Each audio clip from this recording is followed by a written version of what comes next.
Welcome to the channel everyone, welcome to the colourful stars. আমি রোহিণী। আজ voice over দিচ্ছি কারণ আমরা মাইক পড়তে ভুলে গেছিলাম আর প্রচন্ড সাউন্ড আসছিল, তাই ভাবলাম ভয়েস ওভার দেওয়াটাই বেটার হবে। তো যাই হোক, আজ আমরা লেট করে ব্লগটা স্টার্ট করছি কারণ এই একটু আগেই তিতলি অফিস থেকে আসলো। ওকে নিয়ে আসলাম মেট্রো স্টেশন থেকে। ও 2 দিন থাকবে এখন আমাদের বাড়িতে, একবার ডিরেক্ট এখান থেকে মানডে অফিস যাবে।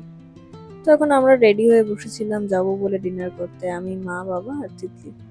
আর স্যাটারডে আমাদের বাড়িতে সবাই ভেজ খায়, তাই স্যাটারডেতে প্রায়ই আমরা এই নাকতলাতে একটা রেস্টুরেন্ট আছে সাউথ ইন্ডিয়ান, ওখানেই যাই। রেডি হয়ে বেরিয়ে পড়লাম।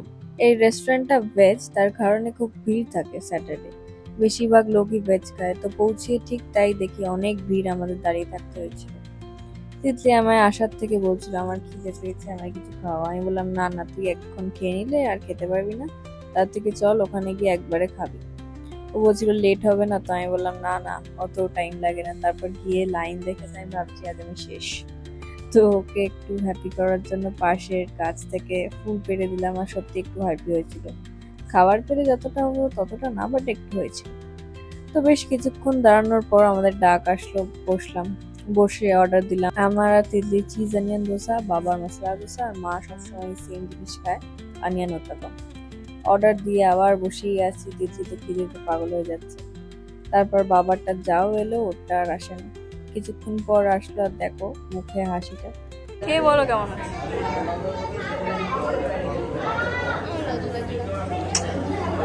আরে খা না, এতক্ষণ দিচ্ছে না করে আছে।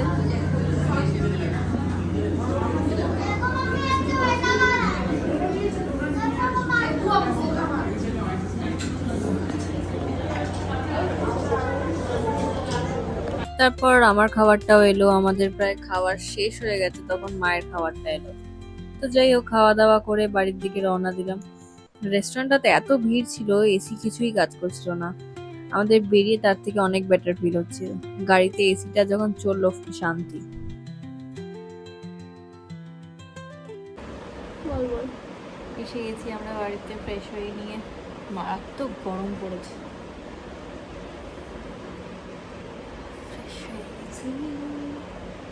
এবার আজকে আমরা শুট করব, প্রচুর ভেবে রেখেছি। তো টায়ার্ড কি করে করবো বুঝতে পারছি না। লাভ স্টোরি ভিডিও পার্ট 2টা আজকে ভেবেছি শুট করব। আজকে না, আজকে ভেবেছিলাম কালকে করব। দেখি কি কি করতে পারি। দেখো আজকে জিএল সিরিজ। হ্যাঁ দেখো দেখো, এখানে টিভিটা চলে না। আমি জিএল দেখি বলছি, ও দেখে না। ওর কি ভালো লাগে না নাকি? আরে না, ওই সাবটাইটেলস আসবে, ওইসব দিয়ে আমার দেখতে ভালো লাগে না। আমি সব দেখা গেছে থাই জিএল গুলো বলতে গেলে। চলো চলো আজকে দেখো। থাক, আমার মুখ গোমরা করে বোর হয়ে বসে থাকবে, দরকার নেই। বলো কি মুভি দেখবে? দেখি স্কুইড গেমটা দেখতে পারতে। Good morning. আমি সকালে উঠে স্নান করে নিয়েছি, আর এখানে কোল্ড কফি বানাচ্ছে আমার জন্য। দেখে আগেরটা প্রচুর হয়ে গেছে। স্নান করে নাও। যাও, ঘুমে চোখ খুলে আছে? চোখ খুলে আছে? ও তো নাও না।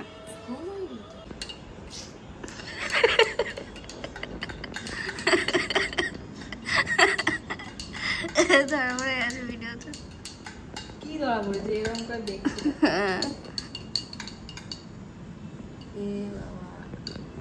কি হয়েছে? থাম না।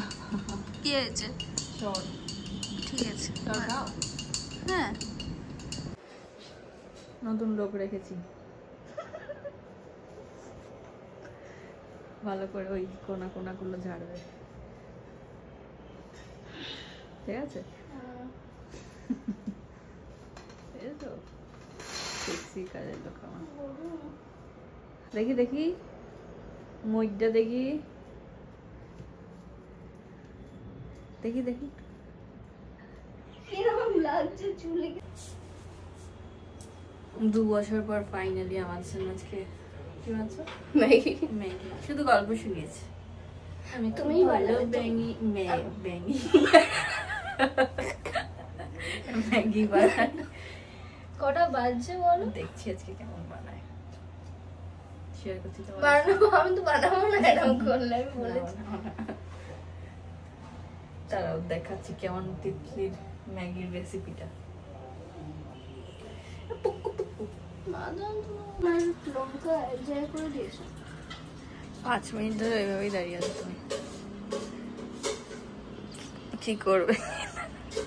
অন্য জায়গায় আসলে হয় এরকম, এটা পুড়ে যাচ্ছে। তো তেলটা দাও, এসো তিতলির ম্যাগি। ও লঙ্কা কাটছে। কি করবে?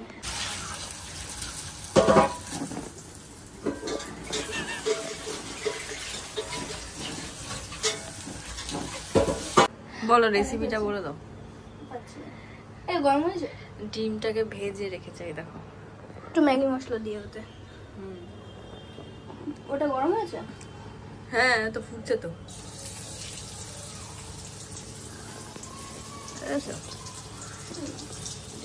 ম্যাডামকে সব কেটে ফেটে দিতে হয়, ম্যাডাম শুধু হাত নাড়ে একটু। আবার মাথা গরম হয়ে গেছে, ম্যাগি মশলা পাইনি, বাটার পাইনি। একবারে বাজে হলো তখন আমার দোষ। তোমারই তো দোষ। ম্যাগিটা কি বাজে অবস্থা করে দিয়েছে, জল দিয়ে এক গাদা জল দিতে বলেছি। প্রথমে আমি পেঁয়াজগুলো ভাজছিলাম, আমাকে জল দিতে বলেছি, আমাকে জল দিতে বলেছি, ও এসে কড়াইতে দিয়ে দিল। কড়াইতে দিয়ে দিল, মানে ভাজাও হয়নি পেঁয়াজগুলো। ও নিজেকে শেফ বলে, হ্যাঁ ভালো রান্না তো করে, বাট এইটুকু পুরো নষ্ট করে দিল আমার ইয়েটা। তার মধ্যে এক গাদা জল, কি অবস্থা হয়ে গেছে ম্যাগিটার। রান্না করতে না, দারুণ ম্যাগি বানিয়ে ফেলেছে দিদি, অসাধারণ অসাধারণ।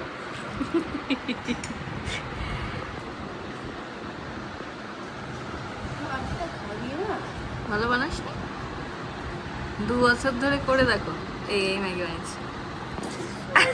নষ্ট করেছে। এ দেখো এ দেখো,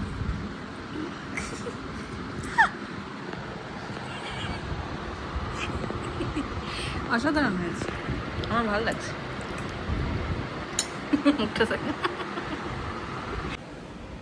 বলো, উপরে ওঠাও, আমরা এখন রাত খাচ্ছি, এখন তারপর বিকেলে যাবো একটা জায়গায়। আমাদের বিল্ডিংয়ে একজন থাকে, সে বলেছে রেনবো রুম একটা আছে, কোথায় যেন ছিল, মানে আছে, আমি ছিলাম ওইদিকে, ওই হিন্দুস্তান পার্কের দিকে, ওখানটাতে রেনবো রুম। ওখানে মাঝে মাঝেই নাকি সে অনেক মিট আপ হয়, তারপর ডিসকাশনস হয়। তো যাবো ওখানে, তারপর তোমাদের সাথে শেয়ার করবো। কিন্তু এই ব্লগটা এখানে এন্ড করছি, নেক্সট ব্লগে বাকিটা দেখা হবে। টাটা।